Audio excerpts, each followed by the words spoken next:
Nah itu luar biasa. Saya berbahagia, bergembira dengan kesempatan-kesempatan tersebut. Itu menunjukkan bahwa hakim konstitusi ingin menggali hal-hal yang sifatnya substansial, kualitatif. Hakim yakin nggak bahwa pemilu ini adalah pemilu yang curang? Tentu keyakinan tersebut harus didasarkan pada dalil-dalil dan bukti-bukti. Kita mendalilkan penyelenggara pemilu from the beginning tidak independen, sudah lumpuh independensinya. Mulai dari rekrutmen sampai ketika mereka bekerja. KPU sekarang itu tidak layak untuk menyelenggarakan baik pemilu legislatif maupun pilpres terutama. Karena mereka sudah membuat kejahatan sesungguhnya. Kan kubu 02 senang sekali tuh dengan apa yang dikatakan para menteri itu seolah-olah everything is okay kan. Ini business as usual sesuai dengan peraturan perundang-undangan. Kita buktikan itu melanggar undang-undang. Kita buktikan bahwa itu ada kaitannya dengan timingnya, ada kaitannya dengan pemilu dan lain sebagainya.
Ya, terima kasih Bang Garni, masih dalam suasana lebaran saya mengucapkan minal aidin wal faizin, mohon maaf lahir dan batin ya.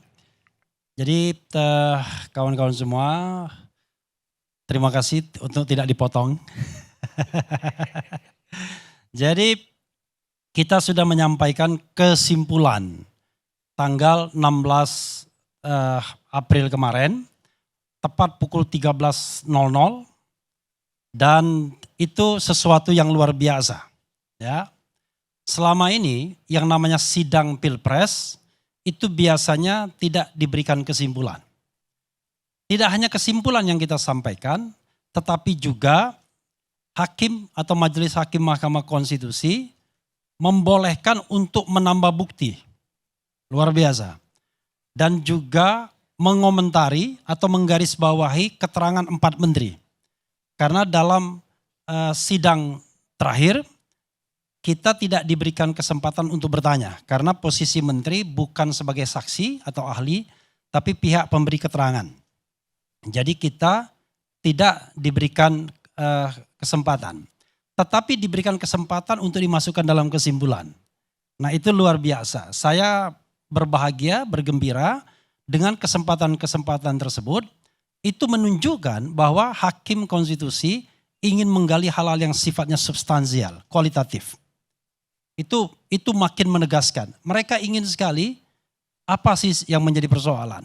Dan kalau kita bicara tentang persidangan di Mahkamah Konstitusi, kita harus bedakan dengan persidangan di Pengadilan Perdata dan Pidana. Bang Oto Hasibuan menjadi lawyernya kasus kopi racun, ya, kopi sianida. Lokus deliktinya jelas, tempus deliktinya jelas, sidangnya berkali-kali, pakai saksi, pakai ahli. Padahal untuk satu hal saja. Di MK itu yang namanya masalahnya ada ribuan. Jangan-jangan ratusan ribu masalahnya atau jutaan bahkan. Penerima bansos kan jutaan. Tetapi kita diberikan kesempatan untuk membuktikan hanya 1 hari saja dengan 19 orang maksimal saksi dan ahli. Komposisinya terserah. Terhadap sidang yang demikian, kita sudah paham, tidak mungkin kemudian kita mengandalkan saksi-saksi saja. Karena itu yang kita andalkan 2 hal. Pertama, ahli, kita ingin mengadakan yang namanya scientific approach, pendekatan yang ilmiah. Dan yang kedua adalah alat-alat bukti yang kita sertakan. Jadi alat bukti yang kita sertakan itu, kalau 01 paling banyak, saya tidak tahu 03, kita menyertakan di awal 312 alat bukti.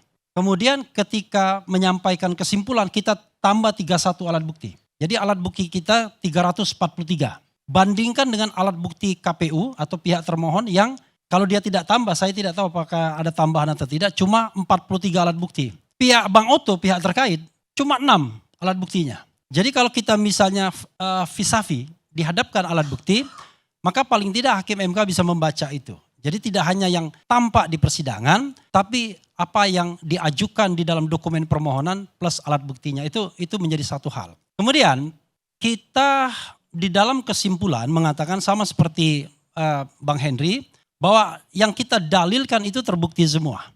Kita mendalilkan 8 hal. Yang menonjol adalah soal penetapan Gibran sebagai calon wakil presiden Prabowo Subianto.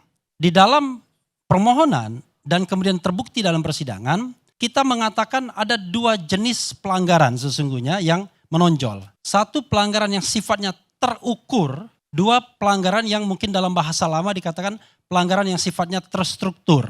Tetapi itu semua dalam rangka yang kita katakan sebagai pengkhianatan atau pelanggaran terhadap konstitusi, terutama nilai-nilai luber dan jurdilnya.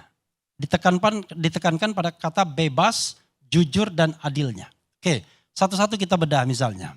Soal Gibran, itu sudah ternyata dan terbukti bahwa Gibran tidak memenuhi syarat untuk diajukan sebagai calon wakil presiden karena belum berusia 40 tahun ketika mendaftar. Karena ada putusan Mahkamah Konstitusi 90, iya.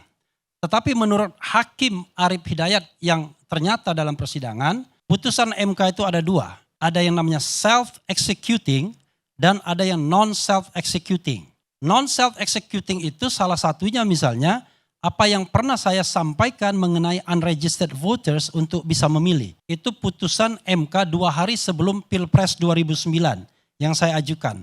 Malamnya sebagaimana terbukti di dalam keterangan Gede Putu Arte yang kemudian direplikasi oleh Arief Hidayat, malamnya KPU membuat perubahan peraturan KPU untuk mengadopsi putusan Mahkamah Konstitusi tersebut. Nah, dalam konteks Gibran ini, putusan dibacakan pada tanggal 16 Oktober 2023. Sementara pendaftaran dibuka pada tanggal 19 Oktober 2023. Itulah sebabnya Profesor Yusril Iza Mahendra sendiri mengatakan kalau keputusan itu dikenakan kepada saya akan mengucapkan terima kasih deh. Saya tidak akan gunakan, terima kasih. Nanti daripada memunculkan kontroversi sana sini dan lain sebagainya. Kurang lebih begitu dia bilang. Sebelum dia menjadi pengacaranya. Karena dia kan berharap siapa tahu Gibran tidak dimajukan, yang dimajukan dia. Ya kan ini ada Margarito kan yang mengaku muridnya Yusril. Jadi bisa dibantah ya. Nah, dia mengatakan bahkan itu penyelundupan hukum. Tidak ada yang namanya waktu untuk mengubah itu. Jadi Yusril pun mengakui bahwa putusan itu non self-executing dan harus diubah PKPU terlebih dahulu.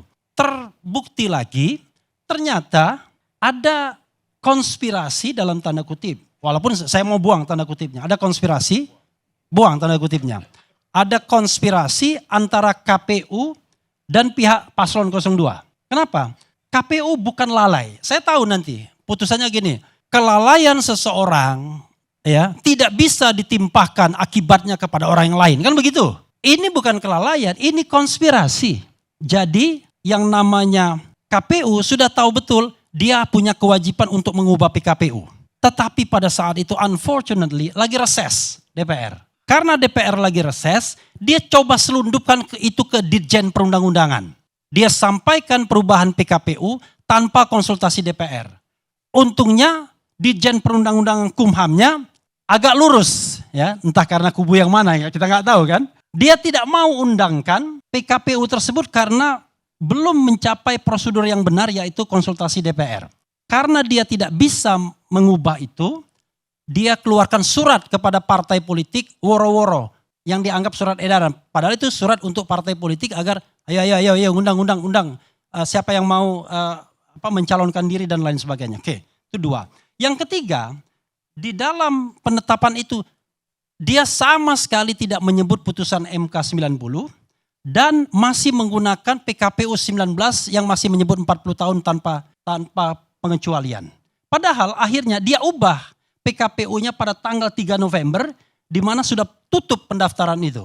Maka persoalannya adalah dia tetap menggunakan PKPU 19, tapi untuk jaga-jaga PKPU yang 23 kalau tidak salah, dia ubah menjadi PKPU 23 tanggal 3 November. Jadi kita menganggap bahwa dari sisi pelanggaran yang sifatnya terukur, maka sudah jelas ini pelanggaran terhadap hukum dan konstitusi. Pelanggaran hukumnya adalah terhadap PKPU, pelanggaran konstitusinya adalah KPU tidak independen, tidak sesuai dengan prinsip pemilu yang jujur dan adil, serta KPU yang mandiri. Karena terlihat betul KPU seperti berkonspirasi untuk meloloskan Gibran, dan ketika disidang, Ketua KPU mengatakan kan sudah ada izin dari Presiden. Dia buang badannya dari izin Presiden. Nah, saya tidak tahu staf Presiden kenapa langsung cepat sekali mengeluarkan izin, padahal ada satu prosedur yang harusnya ditempuh terlebih dahulu. Itu dari sisi pelanggaran yang terukur. Jadi kalau orang Jawanya bilang ceto welo-welo. Tidak ada alasan bagi MK untuk menolak fakta ini. Termasuk tadi, kesalahan KPU tidak bisa ditimpahkan pihak lain. Karena ini bukan kesalahan. Ini adalah sebuah perencanaan yang sifatnya konspiratif. Oke, satu. Kemudian yang terkait dengan pelanggaran yang terstruktur, kita harus pahami sekali lagi, hukum acara ini adalah hukum acara tata negara. Kita tidak bisa kemudian mengulik-ngulik satu kasus lalu kemudian mencapai kesimpulan yang sifatnya spesifik.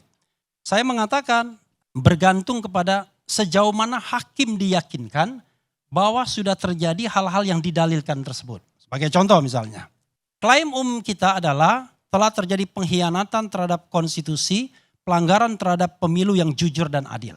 Tinggal disorong kepada hakim. Hakim yakin nggak bahwa pemilu ini adalah pemilu yang curang? Pilpres. Tentu keyakinan tersebut harus didasarkan pada dalil-dalil dan bukti-bukti. Kita mendalilkan KPU tidak, penyelenggara pemilu from the beginning tidak independen, sudah lumpuh independensinya. Mulai dari rekrutmen sampai ketika mereka bekerja. KPU sekarang itu tidak layak untuk menyelenggarakan baik pemilu legislatif maupun pilpres terutama. Karena mereka sudah membuat kejahatan sesungguhnya. Ketika mereka melakukan konspirasi untuk meloloskan partai-partai tertentu. Yang umumnya adalah partai pendukung 02. Saudara Ferry Amsari nanti bisa menceritakannya. Kalau tidak salah dia terlibat. Terlibat membongkar ini maksudnya, bukan terlibat itu. Coba bayangkan. Jadi ada partai yang tidak memenuhi syarat dalam verifikasi partai politik diperintahkan untuk diloloskan semua kecuali Partai Umat. Bayangkan. Yang kedua, Partai U ya. itu anunya, kodenya, kecuali Partai U.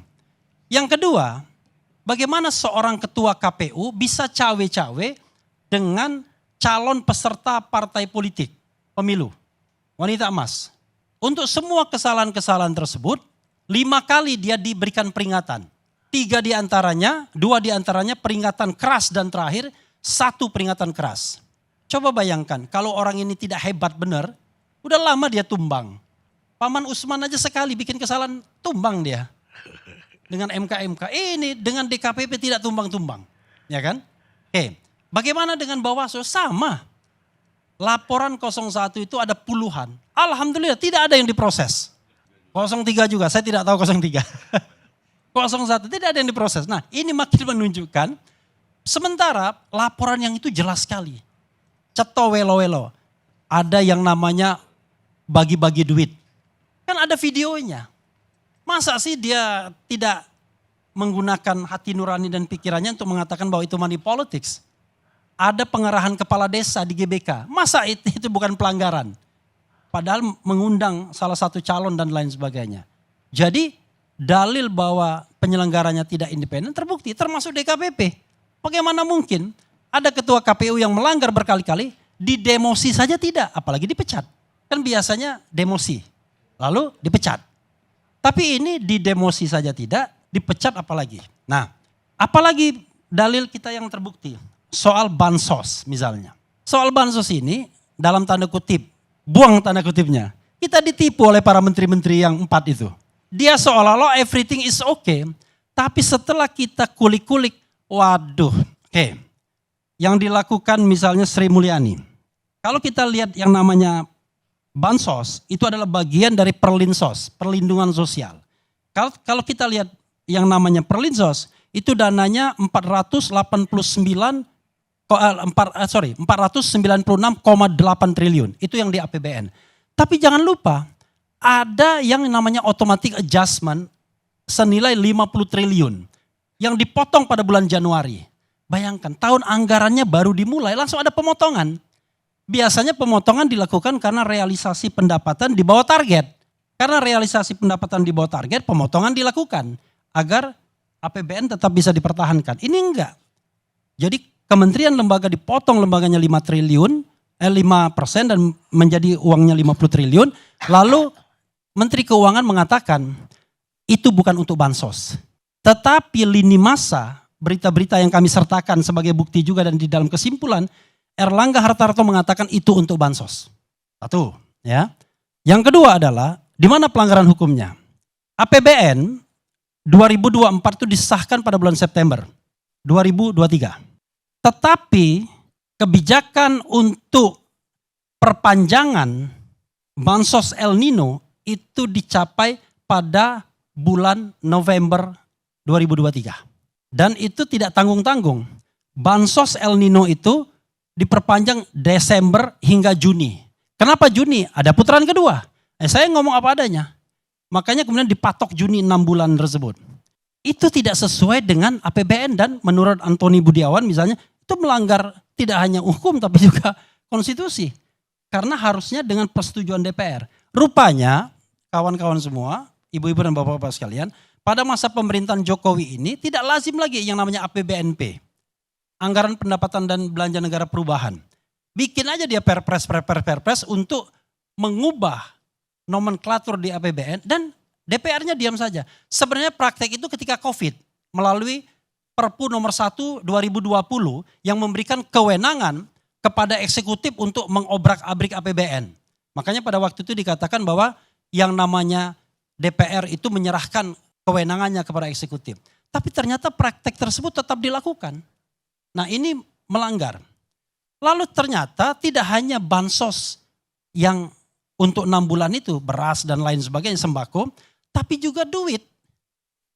Jadi ada BLT El Nino juga. BLT El Nino itu suruh dicairkan 200.000 per bulan, lalu 3 bulan pencairannya pada bulan Februari. Keren kan?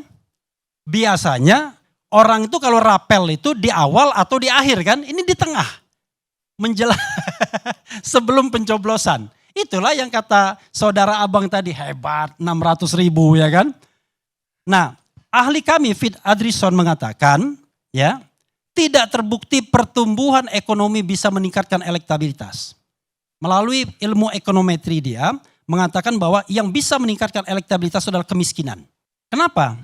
Begitu 10% kemiskinan dia bilang, maka dia mengatakan probabilitas naiknya saya lupa berapa persen begitu.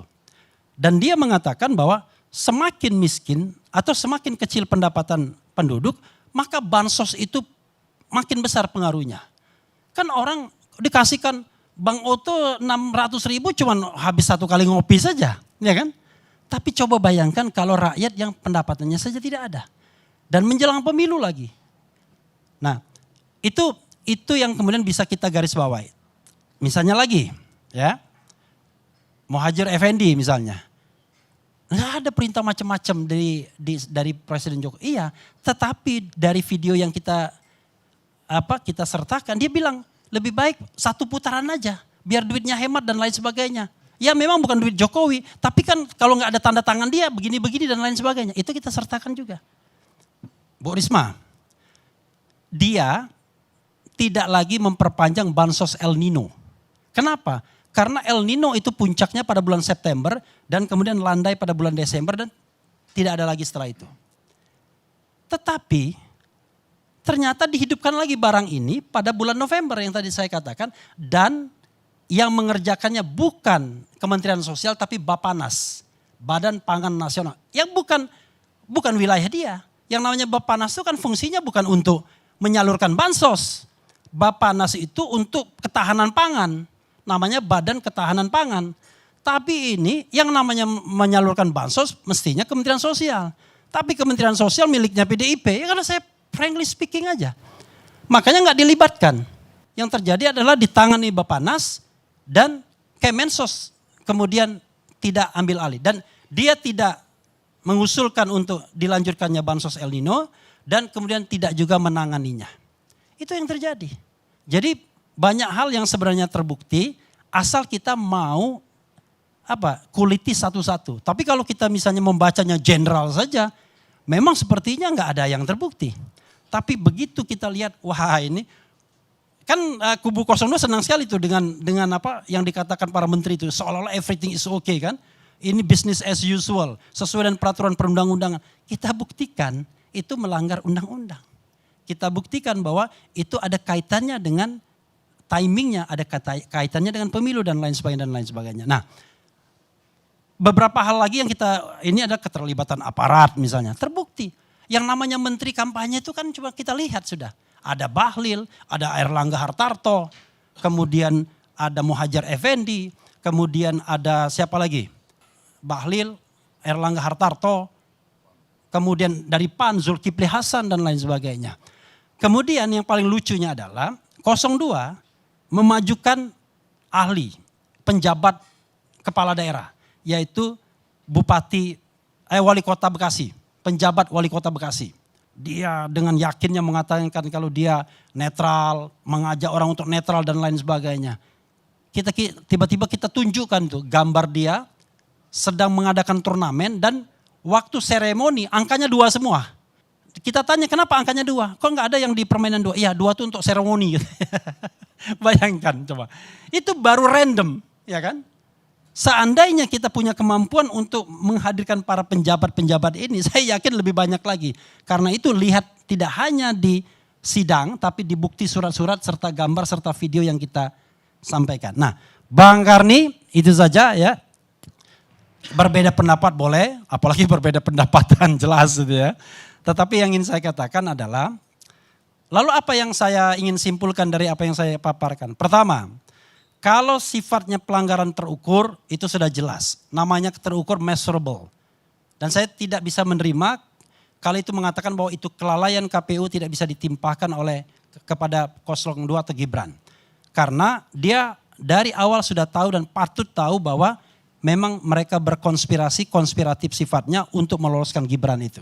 Karena itu menurut saya minimal diskualifikasi Gibran harus dilakukan. Yang kedua adalah kalau kita mau bicara tentang bagaimana petitum yang sama antara 01 dan 03 yaitu diskualifikasi 02, maka kita lanjut pada yang terstruktur tadi.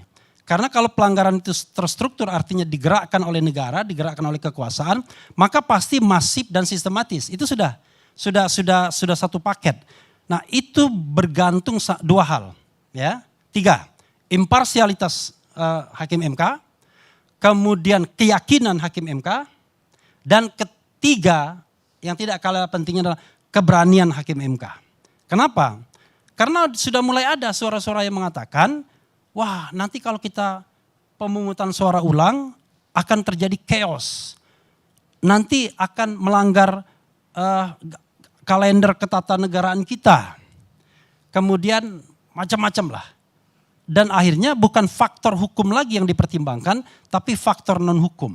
Bahkan ada seorang ahli, saya tidak sebut namanya, yang memberikan jalan keluar yang menurut saya sontoloyo jalan keluarnya. Yaitu Gibran didiskualifikasi, Prabowo dilantik. Ini apa-apaan? Kok jalan keluarnya begitu? Karena suara yang didapatkan 02 itu adalah suara bersama. Bukan ini suara Gibran, ini suara Prabowo. Enggak begitu. Tapi suara bersama-sama yang kita buktikan. Seandainya Gibran tidak di sana, suara Prabowo Subianto itu baru 24% menurut Kodari pada bulan Oktober. Menurut Aeb Saifullah Fattah baru 28%. Lompat kurang dari 4 bulan ke 58%. Maka teori kita mengatakan input apa yang perlu Anda butuhkan untuk melompat 20% lebih. 30% bukan 20%, hampir 30% dalam jangka kurang dari 4 bulan. Ya kita mengatakan bansos, mobilisasi, intimidasi, dan segala hal yang bisa dilakukan kekuasaan istana untuk memenangkan paslon 02. Nah itu proven, itu terbukti, tinggal bergantung pada keyakinan hakim Ya, apakah hakim kemudian imparsial dan dia balik kepada hati nurani dan berani untuk mengatakan yang benar adalah benar, yang salah adalah salah. Makasih. Assalamualaikum warahmatullahi wabarakatuh.